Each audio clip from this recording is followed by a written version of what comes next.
Bienvenidos a Ya es Hora, un encuentro con la verdad. Les habla Adrián Castro desde la Isla del Encanto para los hermanos de Rincón de Apologética Católica en alianza con páginas hermanas como Católico Defiende tu Fe, Apologética Primera de Pedro 3.15, entre otras. También grupos como Hermanos en la Fe Católica, Cristianismo en Acción Católica, Curso de Apologética Católica, entre otros. Hoy vamos a estar hablando de un tema sumamente interesante y es el de la intercesión de los santos. Es por eso que hemos traído en el día de hoy a un hermano que nos va a dar mucha ayuda con este tema. Él es nada más y nada menos que el hermano Jesús Hurones. Jesús M. Hurones Rodríguez, nacido en España, laico casado, residente en Guadalajara, España, con 34 años de edad. Es ingeniero industrial por la Universidad de Salamanca. Consta con un diplomado en Teología Bíblica por el ISCR de la Universidad de Navarra. Cursa estudios de Ciencias Religiosas en la Universidad de Navarra. También tiene estudios teológicos diocesanos por la Escuela de Teología del Obispado de Sigüenza, Guadalajara. Es ex colaborador en la evangelización en el portal CatholicNet en México. Ha sido articulista en diversas webs católicas latinoamericanas como CatholicNet, Católicos Firmes en su Fe y Católicos Defiende tu Fe. Bloguero sobre sectas, nueva era y apologética, en colaboración con su esposa del blog Convertidos Católicos en el portal de evangelización Religión en Libertad España.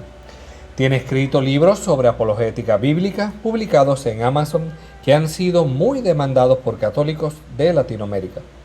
Ha realizado pequeñas misiones en Perú, donde entró en contacto con no católicos inmersos en sectas o nuevos movimientos religiosos.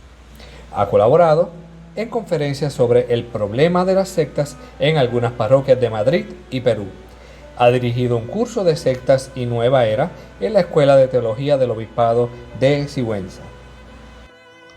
Y sin más preámbulos, le damos la bienvenida a nuestro amigo y hermano Jesús Hurones, directamente desde España. Un abrazo enorme, mi hermano. Muchas gracias, Adrián. Aquí estamos. Es bueno poderle tener con nosotros, hermano. Vamos, como dijimos ahorita, vamos a estar hablando sobre la intercesión de los santos, lo que es esa iglesia triunfante. Así que, si le parece, pues comenzamos de lleno con las preguntas. Muy bien. Perfecto, mi hermano. Pues nada, antes que todo, vamos desde lo más básico. ¿Qué es la comunión de los santos? Vale, pues mira, este tema creo que viene muy al día porque en la iglesia en el mes de noviembre celebra el mes, por así decirlo, el mes de los difuntos, ¿no? El día 1 es el día de todos los santos, celebramos lo que es la iglesia triunfante, el día 2 el día de los difuntos, la iglesia purgante, ¿no? Entonces, por así decirlo, ¿qué es esto de la comunión de los santos? Bueno, pues yo creo que la mejor definición la podemos encontrar en el Catecismo de la Iglesia Católica, numeral 946 a 948. Dice el Catecismo: después de haber confesado la Santa Iglesia Católica, el símbolo de los apóstoles añade la comunión de los santos. Este artículo es, en cierto modo, una explicación del anterior. ¿Qué es la Iglesia sino la asamblea de todos los santos? La comunión de los santos es precisamente la Iglesia. Evidentemente, aquí nos está hablando de las tres dimensiones que tiene la Iglesia, ¿no? La Iglesia peregrina, la Iglesia purgante y la Iglesia triunfante, ¿no? Entonces, hay una comunión entre las tres iglesias, una comunión de amor, una comunión de los miembros y de las cosas santas, que es a lo que vamos a conocer como comunión de los santos. El 947 dice: como todos los creyentes forman un solo cuerpo, el bien de uno se comunica a los otros. Es pues necesario creer que exista una comunión de bienes en la iglesia. Pero el miembro más importante es Cristo, ya que Él es la cabeza. Así, el bien de Cristo es comunicado a todos los miembros y esta comunicación se hace por el sacramento de la Iglesia.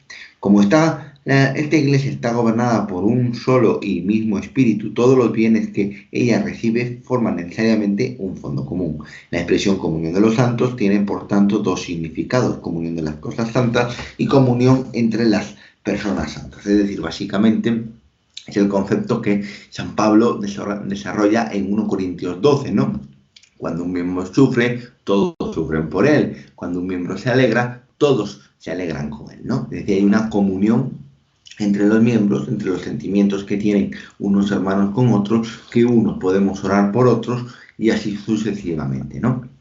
Entonces, los miembros santificados por la gracia redentora de Cristo, que pertenecen al reino de Dios sobre la tierra y al de la vida futura, están unidos con Cristo, su cabeza, y todos entre sí forman lo que se conoce una comunión de vida sobrenatural o comunión de los santos. Esta comunión se realiza por la posición común de medios para alcanzar la gracia depositada en la Iglesia, de los dones extraordinarios de gracia concedidos a la Iglesia y además por la participación de los frutos de las oraciones y buenas obras de todos los miembros de la Iglesia. Por eso, porque los que a veces se ofrecen oraciones por los difuntos, misas por los difuntos o incluso peticiones o novenas a los santos. ¿Por qué? Porque creemos que existe esa comunión de amor, esa comunión de tal forma que la persona pueda interceder por ti y por otros orando, ¿no?, ante el Señor. Pues esto es básicamente lo que sería la comunión de los santos. Excelente, excelente. Hermano, entonces, tomando en consideración esta información que usted nos da, le pregunto, pues entonces, ¿pueden interceder los santos por los fieles que estamos acá en la tierra? Bien, eso es una buena pregunta. Hay que decir que, antes no lo hemos dicho, que la doctrina esta de la comunión de los santos es una doctrina exclusivamente católica. Los protestantes, por ejemplo, no comparten esta doctrina con nosotros, ¿no? Por eso es una de las críticas que nos suelen hacer, es que ellos no creen que un santo pueda interceder por nosotros. Ellos creen que sí, mientras tú estás en la tierra, tú puedes orar por un hermano, pero cuando mueres ya no puedes orar. Entonces, lo primero de todo, a mí me gustaría leer el texto de Efesios 2:19. Dice: de tal suerte que ya no sois extranjeros y huéspedes, sino que sois ciudadanos de los consagrados y miembros de la familia de Dios. Es decir, que aquí lo que San Pablo está diciendo es que todos somos miembros de la familia de Dios. Los santos y nosotros formamos una sola familia. Ellos no son personas extranjeras que no nos conocen y que no saben nada de nosotros. No, no. Todos somos miembros de la familia de Dios. Entonces, en esa unidad, que tiene que ver un poco con lo que dijo también San Pablo en 1 Corintios 12, donde habla de la comunión de los santos, en esa unidad de familia es donde nosotros podemos entender por qué los santos pueden interceder por nosotros. Primer texto que voy a dar para probar la intercesión de los santos es Jeremías 15:1. Vamos a leer el texto de Jeremías 15:1, ¿vale? Entendiendo como que los santos son como nuestra familia, ¿no? Como nuestros familiares del cielo.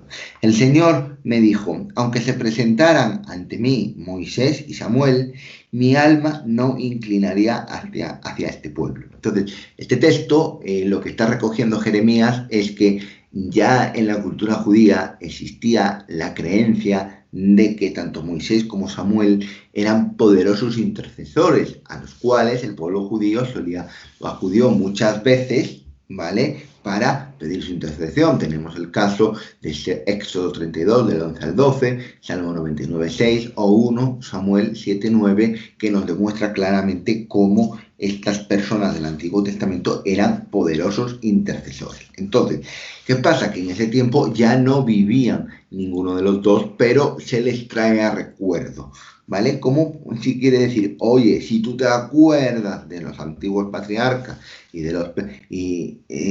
ellos podían interceder y ellos pueden seguir intercediendo por nosotros. Lo mismo pasa en Ezequiel 14:14. Es un texto muy parecido al anterior, dice: pero si en este país se encontrasen estos tres hombres, Noé, Daniel y Job, ellos, debido a su justicia, lograrían salvar su vida, dice el Señor Dios.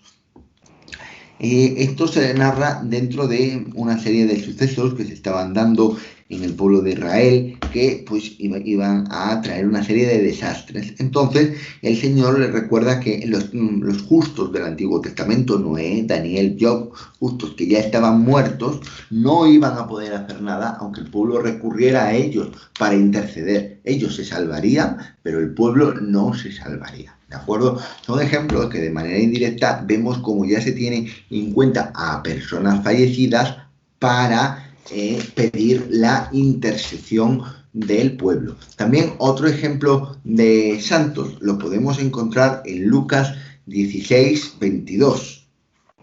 Vamos a leer el texto de Lucas 16, 22 en adelante. Vamos a leer el texto del Evangelio de San Lucas 16.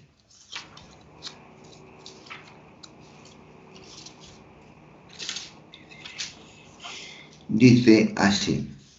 Es una parábola que nos narra nuestro Señor Jesús, ¿vale? Del rico Epulón. Y dice: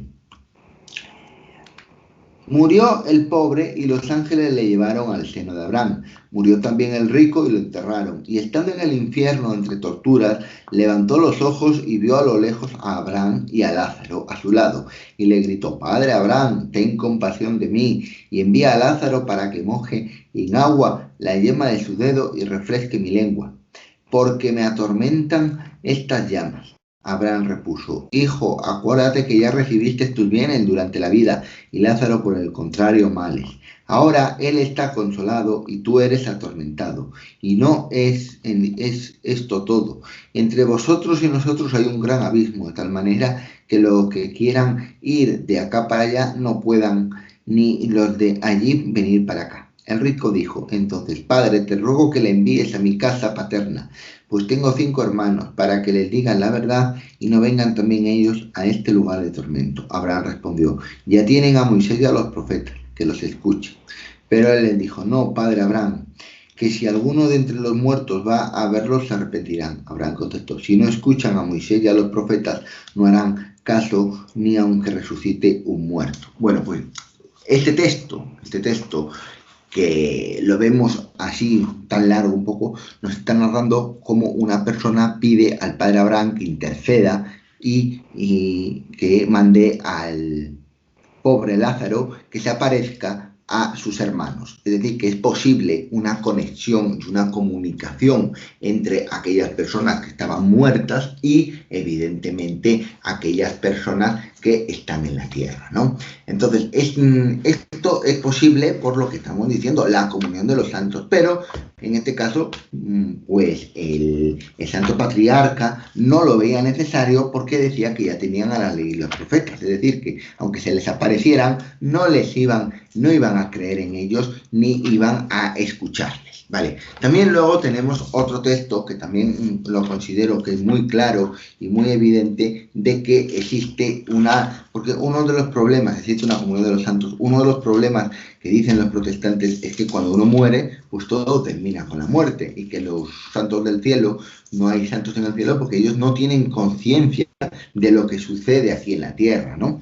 Entonces, para ello me gustaría leer la cita de Hebreos 12. Dice: precisamente por eso también nosotros, envueltos como estábamos en una gran nube de testigos, debemos liberarnos de todo aquello que es un peso para nosotros y del pecado que fácilmente nos seduce. San Pablo está hablando de que nosotros estamos rodeados de una gran nube de testigos.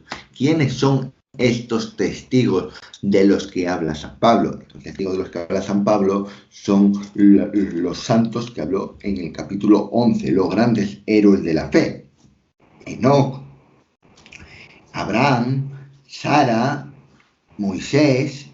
Todos los que mencionaba en Hebreos 11, él los está considerando testigos de lo que está ocurriendo. Es decir, que San Pablo considera que ellos están en el cielo y son testigos, saben lo que pasa aquí en la tierra. ¿De acuerdo? Entonces, evidentemente, sí son conscientes de lo que aquí ocurre. Si nosotros continuamos leyendo un poquito más y nos vamos a Hebreos 12, 23, dice: 22 al 23. Vosotros, en cambio, os habéis acercado a la montaña de Sión, a la ciudad del Dios vivo, la Jerusalén celestial, a millares de ángeles, a la asamblea festiva, a la congregación de los primogénitos que están escritos en los cielos, al Dios, juez universal, y a los espíritus de los justos que han sido hechos perfectos. Es decir, aquí está hablando de que los espíritus de los justos, es decir, de los antiguos patriarcas del Antiguo Testamento, a esos que antes había llamado testigos, ¿vale? La nube de testigos, esos son los espíritus de los justos que ya han sido hechos perfectos. ¿Qué quiere decir hechos perfectos? Pues que ya han alcanzado la visión beatífica, que ya están en el cielo y están con Dios. ¿De acuerdo? Entonces están demostrando claramente que Dios no está solo en el cielo, está rodeado de una multitud de espíritus, ¿vale? Y esto nos lo va a recordar también, evidentemente, el apóstol San Juan en Apocalipsis 6. Si nosotros nos vamos al libro del Apocalipsis, el último libro de la Biblia, Apocalipsis o Revelación, Apocalipsis capítulo 6, nos dice así el texto, 6 del 9 al 11. Dice: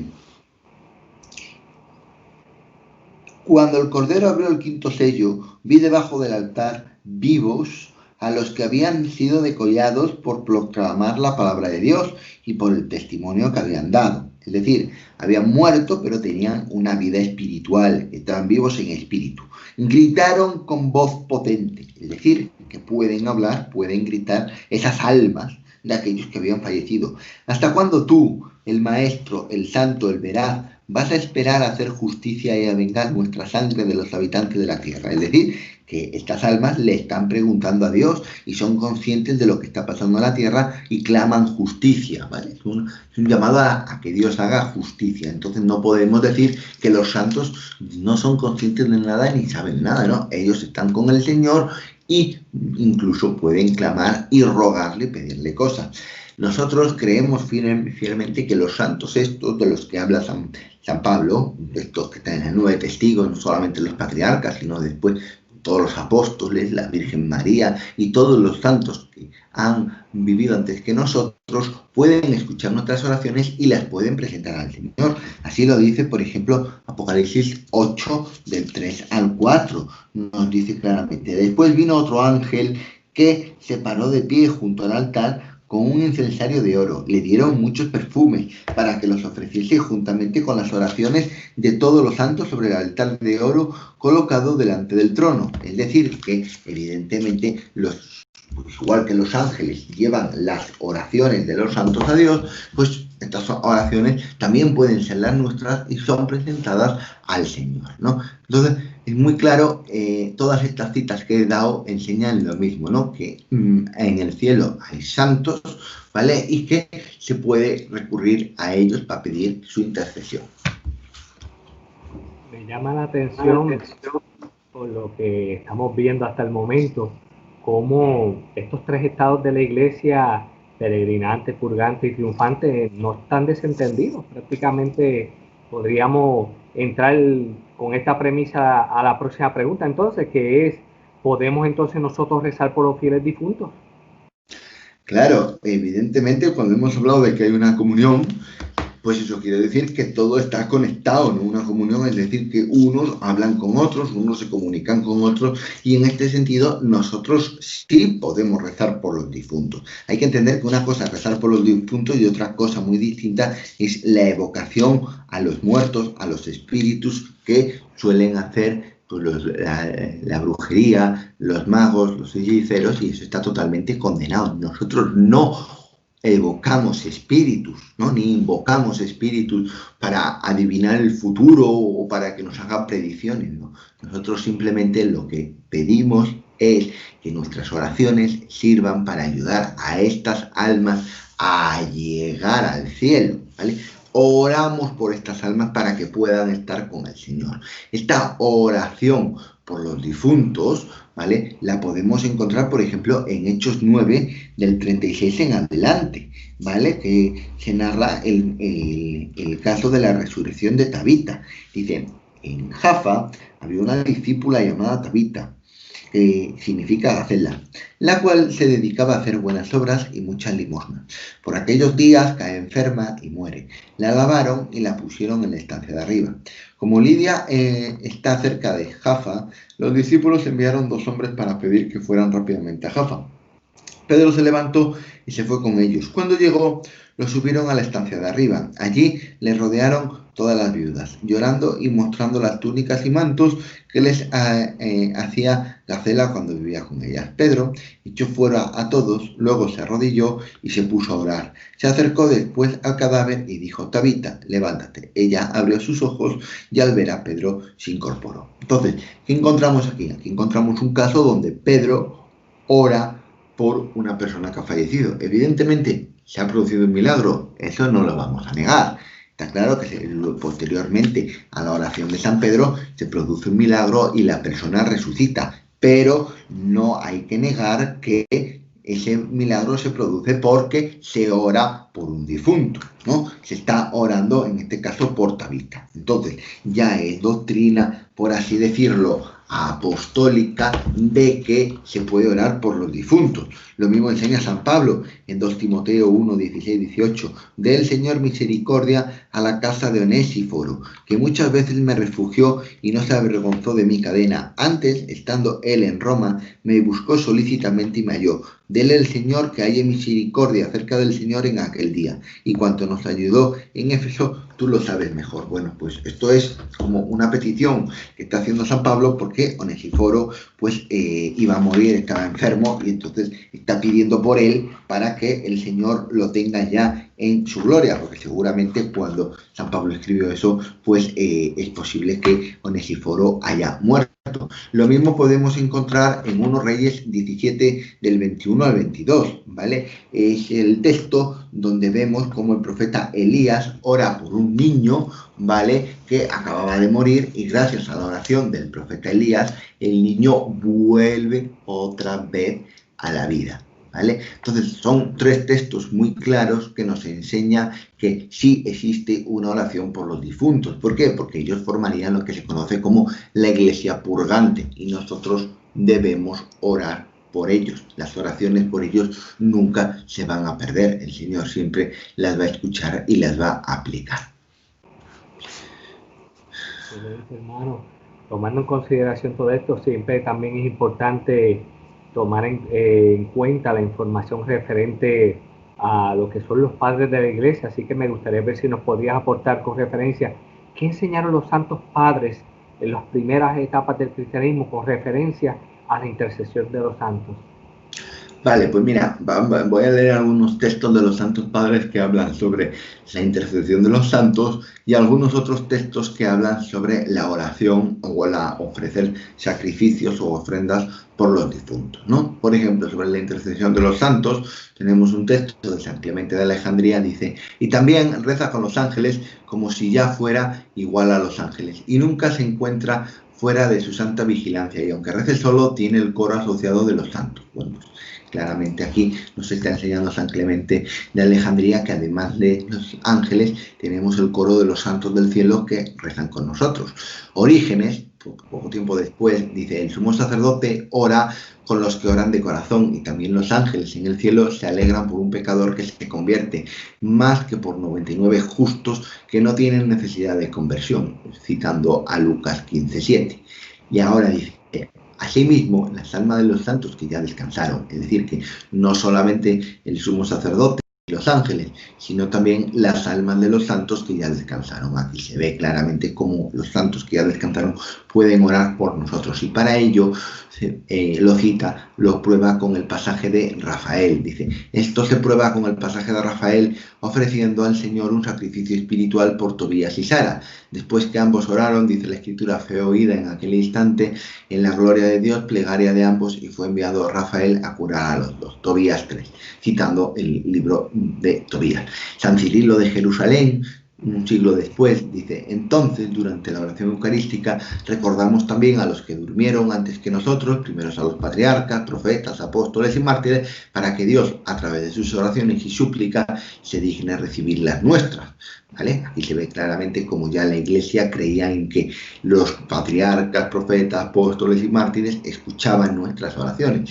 San Ambrosio de Milán, hacia el año 388, dice que Pedro, que lloró tan eficazmente por sí mismo, llore por nosotros y vuelva hacia nosotros el rostro benigno de Cristo. Está pidiendo la intercesión del apóstol San Pedro, ¿no? Y está recordando cómo él lloró cuando negó al Señor 3 veces, pues está pidiendo que interceda también por nosotros. En cuanto a ofrecer sacrificios por los difuntos, pues tenemos, por ejemplo, el epitafio de Avercio, que es un epitafio de un cristiano que murió en el año 190, y en su tumba se puso este epitafio que es muy bonito y muy claro, donde demuestra que ya hacia el año 190 los cristianos oraban por los difuntos. Ciudadanos de una ciudad prominente, lo elegí mientras vivía para poder tener un lugar de descanso para mi cuerpo. Avercio es mi nombre, un discípulo del casto pastor que alimenta sus ovejas en las montañas y en los campos, que tiene grandes ojos mirando por todas partes, que me enseñó los fieles escritos de la vida. Esperando yo, Avercio, ordené que se inscribiera esto. Realmente estaba en mi 72º año. Que todos los que estén de acuerdo con esto y lo entiendan, oren por Avercio. Pues evidentemente en su epitafio está pidiendo oración por él. Lo mismo tenemos, por ejemplo, San Efrén de Siria, que nos cuenta: cuando se cumple el día 30 después de mi muerte, acordaos de mí, hermanos. Los difuntos, en efecto, reciben ayuda gracias a las ofrendas de los vivientes. Si tal como está escrito, los hombres de Matatías encargaron el culto con la ofrenda, expiaron las culpas de aquellos que han perecido y eran impíos por sus costumbres, cuánto más los sacerdotes de Cristo con sus santas ofrendas y oraciones expiarán los pecados de los difuntos. Bueno, pues ahí San Efrén está diciendo que se acuerden claramente de él una vez que haya fallecido. Bien, y ya por último, citar el texto, por ejemplo, de San Isidoro de Sevilla, hacia el año 600. Dice: ofrecer el sacrificio por el descanso de los difuntos es una costumbre observada en el mundo entero. Por eso creemos que se trata de una costumbre enseñada por los mismos apóstoles.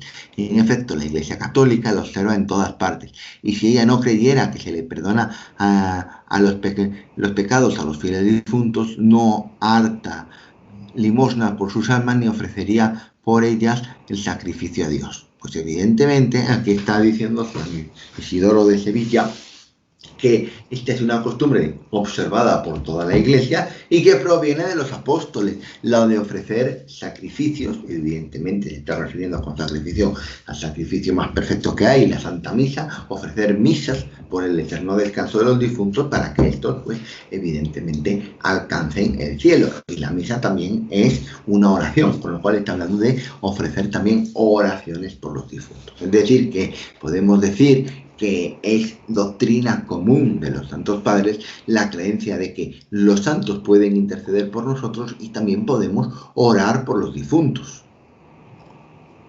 Con toda esta información, a veces es irónico cuando simplemente con mirar la definición de la palabra interceder, que no es otra cosa que hablar en favor de alguien para conseguir un bien o librarlo de un mal, que San Pablo, como ustedes exhortaba a que todos intercediéramos en oración. Entonces yo digo, cuánto más si nosotros podemos interceder unos por otros siendo unos miserables pecadores, cuánto más aquellos que ya están cara a cara con Dios lo pueden hacer, ¿verdad, hermano? Eso es. Qué cosa, oye. Y qué bueno que podemos traer toda esta información para que aquellos que tengan acceso a la misma puedan ver que como la Iglesia, como dijimos ahorita, en los 3 estados, que es peregrinante, que somos nosotros, purgantes, que son los fieles difuntos, y la Iglesia triunfante, que son los santos que ya están en el cielo gozando de esa visión beatífica, no estamos desentendidos uno de otro. Vemos como Dios sigue obrando en este cuerpo místico suyo que es la Iglesia, y yo creo que esta información es importante que sea compartida con todas las personas que, ¿verdad? Exhortamos a aquellos que de alguna manera u otra estén viendo esta transmisión, ya sea por la plataforma que sea, que saquen un tiempo para compartir esto con todos sus contactos, porque es importante que esta información llegue a la mayor cantidad de personas posible. ¿Para qué? Para que puedan tener un conocimiento amplio, lejos de la ignorancia, lejos del prejuicio, sino con una información objetiva, con una información clara y precisa, como la que nos ha traído en el día de hoy nuestro hermano Jesús Jurones. Hermano, aprovecho el momento para beneficio de aquellos que estén viendo esta transmisión, si desea compartir con aquellos que nos estén viendo las redes de ustedes para que puedan seguirlos y sacar provecho del contenido que ustedes comparten a través de esta obra evangelizadora tan hermosa que hace con su santa esposa. Muy bien, Adrián, muchas gracias. Bueno, yo simplemente para concluir el tema, Decir que evidentemente la Iglesia Católica no se inventa la doctrina, ¿no? La doctrina está contenida en las Sagradas Escrituras y está contenida en la Sagrada Tradición, como ya lo hemos visto. Por último, pues ya para tener, antes de dar las redes donde me pueden seguir o nuestro apostolado, hablar un poco de nuestro apostolado, me gustaría, como última cita bíblica, leer el texto de Romanos 8, del 31 en adelante, porque tiene mucho que ver con esto. Dice: ¿qué más podremos decir? Si Dios está con nosotros, ¿quién estará contra nosotros? El que no perdonó ni a su propio Hijo, sino que lo entregó por todos nosotros, ¿cómo no nos dará gratuitamente con él todas las cosas? ¿Quién podrá acusar a los hijos de Dios? Dios es el que absuelve. ¿Quién será el que condene? Cristo Jesús, el que murió, mejor dicho, el que resucitó, el que está a la diestra de Dios y el que intercede por nosotros. ¿Quién podrá separarnos del amor de Cristo? Las tribulaciones, la angustia, la persecución, el hambre, la desnudez, el peligro, la espada. Dice la Escritura: por tu causa estamos expuestos a la muerte. Todo el día somos ovejas destinadas al matadero, pero en todas estas cosas salimos triunfadores por medio de aquel que nos amó, porque estoy persuadido de que ni la muerte, ni la vida, ni los ángeles, ni los principados, ni las cosas presentes, ni las futuras, ni las potestades, ni la altura, ni la profundidad, ni otra criatura alguna podrá separarnos del amor de Dios que se nos ha manifestado en Cristo Jesús nuestro Señor. La comunión de los santos es una comunión de amor, es una comunión donde se ve el amor que Dios nos tiene, y de esta manera el amor, como está diciendo San Pablo, no termina con la muerte. La muerte no nos puede separar del amor. Por eso los hermanos que nos han precedido en la muerte nos siguen amando desde el cielo, porque nos aman como Jesús nos ha amado, y el amor de Jesús es un amor que vence a la muerte. Y como ellos están en el cielo, pues evidentemente pueden seguir intercediendo por nosotros. Nosotros creemos en una comunión de amor, y esa comunión de amor de todos los santos de la Iglesia está contenida en las Sagradas Escrituras y en los Santos Padres. Yo llevo un apostolado que se llama Convertidos Católicos, y lo llevo con mi esposa. Pues nos podéis encontrar en la página de Facebook Convertidos Católicos. También tenemos un blog en el portal Religión en Libertad de Convertidos Católicos, donde solemos publicar pues temas de apologética, nueva era y sectas. Hermano, ¿algún mensaje final que desee antes de despedirnos? Pues nada, que vivan con mucha devoción este mes de noviembre, el mes de los difuntos, que les invito también a orar mucho por los difuntos, por las almas del purgatorio, ¿vale? Que ellas necesitan mucho nuestras oraciones. Y por último, dar las gracias a Adrián por haberme invitado a este programa. Gracias a ustedes por siempre tener esa disponibilidad, ese amor, entrega para esta obra evangelizadora que es a la que hemos sido llamados por nuestro Señor. Ya sin más que decir, damos gloria a Dios por la oportunidad que nos ha permitido de realizar la misma. No nos queremos despedir sin nuevamente exhortar a aquellos que estén viendo esta transmisión que, independientemente de la plataforma que sea, dejen un me gusta, un comentario, compartan sus inquietudes, compartan este contenido con todo el que pueda, para que el mismo sea de bendición a la mayor cantidad de personas posible. Con esto dicho, nos despedimos hasta el próximo programa de Ya es Hora, un encuentro con la verdad. Que Dios los bendiga enormemente.